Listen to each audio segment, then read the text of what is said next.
Sa pagpapatuloy ng Road to NCAA Season 100, mga pambato naman ng EAC Generals, Arellano Chiefs at San Sebastian Golden Stags ang sumalang sa GMA Masterclass, the Social Media Literacy Series.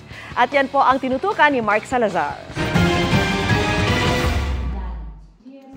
Matapos sumalang ang Jose Rizal University at San Beda University, sumabak na rin ang iba pang NCAA member schools sa GMA Masterclass, the Social Media Literacy Series. Nakilahok dyan ang Emilio Aguinaldo College, Arellano University at San Sebastian College, Recoletos.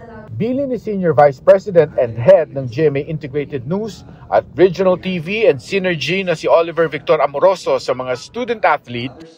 Always remember that social media is a potent tool, no, that can amplify your journey as a student-athlete. Ang social media ngayon isang platform to champion din yung mga causes close to your heart. Lahat ito, gamitin mo to use your influence to make a positive impact. Ibinahagi rin ng GMA Digital Team sa mga itinuturing na new heroes of the game kung paano maging epektibo at responsable sa paggamit ng social media. Nagbigay rin ng tips para mas mapalawak ang kanilang digital presence, gaya ng pagbabahagi ng kanilang buhay sa loob o labas man ng hardcourt. Pati ang mga kwento ng inspirasyon sa likod ng kanilang jersey.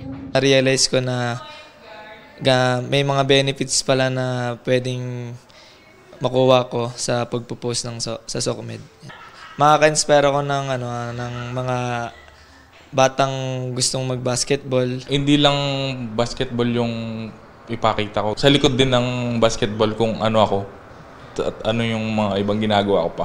Highlight din ng digital literacy session ang mas malalim na koneksyon o engagement sa kanilang fans at iba pang mga taga-suporta. Ang pinaka-nagustuhan ko po talaga doon yung mag-approach ka ng fans and mag-reply.